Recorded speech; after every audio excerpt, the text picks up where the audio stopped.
Animation आपको coordinate प्रणालियां Cartesian के बारे में बुनियादी ज्ञान देगा।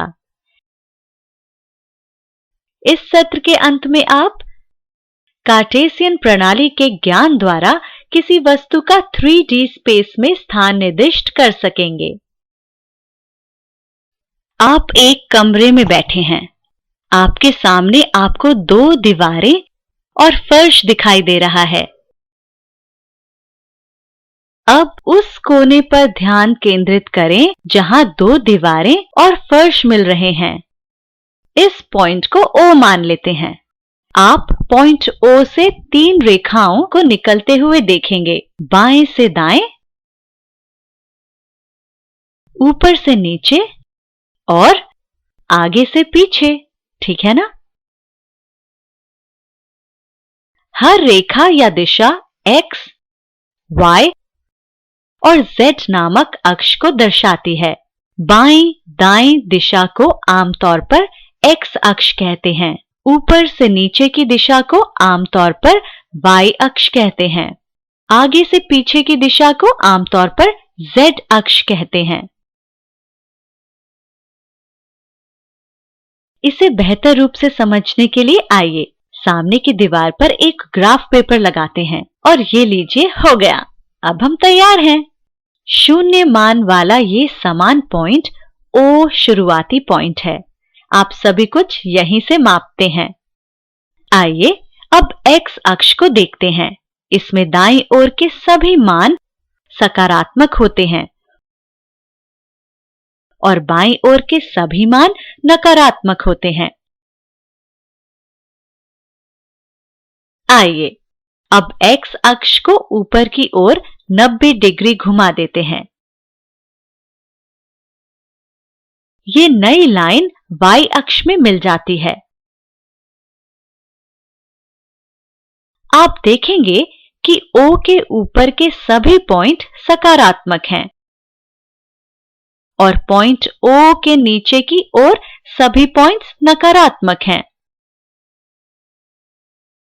X और Y का प्रतिच्छेदन 4 क्षेत्र बनाता है।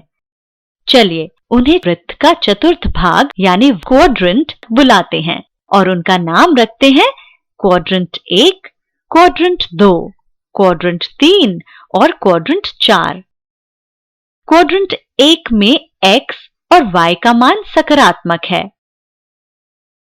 क्वाड्रेंट 2 में X का मान नकारात्मक है और Y का सकारात्मक। फिर क्वाड्रेंट 3 में X का मान नकारात्मक है और Y का भी नकारात्मक है। क्वाड्रेंट 4 में X का मान सकारात्मक होगा और Y का मान अभी भी नकारात्मक है। अगर हम इन चारों क्वाड्रेंट को 90 डिग्री से ऐसे घुमाएं कि Y अक्ष Z अक्ष से मेल खाए पर X अपने स्थान पर ही रहे, यहां हम 4 नए क्वाड्रेंट देखेंगे जिनका नाम होगा 5, 6, 7 और 8। हर क्वाड्रेंट के अपने X और Y अक्षों के अपने सकारात्मक और नकारात्मक मान होंगे।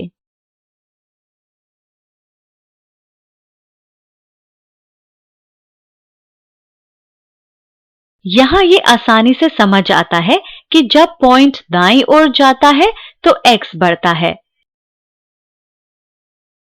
जैसे जैसे पॉइंट बाईं ओर जाता है X घटता है।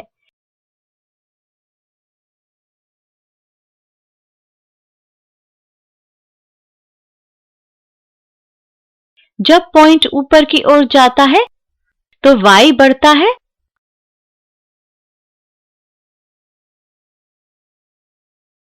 और जब पॉइंट नीचे जाता है तो Y घटता है।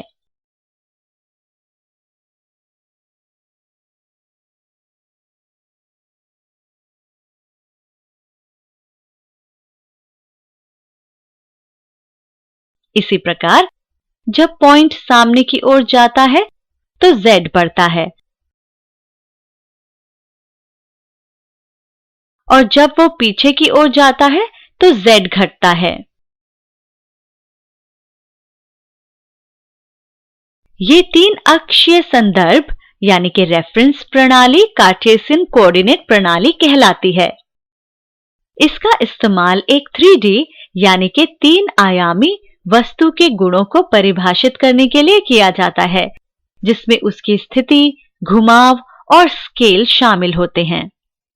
यदि मुझे एक क्यूब को क्वाड्रेंट 6 में रखना है और मुझे क्यूब के नीचे के दाएं कोने को लोकेट करना है, तो एक 3 आयामी कार्टेशियन कोऑर्डिनेट प्रणाली में ये पॉइंट x पर स्थित होगा और इसका मान 7 होगा। y का मान 9 होगा और z का मान 10 होगा। इस पॉइंट को हम ग्राफ में ऐसे लिखेंगे, एक खुला कोष्ठक 7, 9, 10 और बंद कोष्ठक। इस तरह हम एक CNC मशीन पर काम करते समय कार्टेशियन कोऑर्डिनेट प्रणाली की मदद से एक वस्तु की स्थिति को लोकेट करेंगे। जो सीखा उसे संक्षेप में दोहराएं। कार्टेशियन कोऑर्डिनेट्स का इस्तेमाल 3D में एक पॉइंट को लोकेट करने के लिए किया जा सकता है। कार्टेशियन सतह 3 अक्षों की बनी होती है, जो कि एक दूसरे को एक केंद्र बिंदु पर काटती है, जिसे ओरिजिन यानी कि आरंभ पॉइंट कहते हैं। बाईं से दाईं दिशा x अक्ष कहलाती है। ऊपर से नीचे की दिशा y अक्ष कहलाती है। आगे से पीछे की दिशा z अक्ष कहलाती है। हर अक्ष का सकारात्मक और नकारात्मक मान होता है। तीनों अक्ष मिलकर कार्टेशियन सतह को 8 क्वाड्रेंट में बांटते हैं। कोऑर्डिनेट्स को ओरिजिन पॉइंट से बाएं, दाएं, ऊपर, नीचे और आगे पीछे के विस्थापन द्वारा ज्ञात किया जाता है। पॉइंट्स या कोऑर्डिनेट्स को क्रमशः एक खुले कोष्ठक x का मान, y का मान, दूसरा कॉमा और z का मान और एक बंद होते कोष्ठक द्वारा दर्शाया जाता है।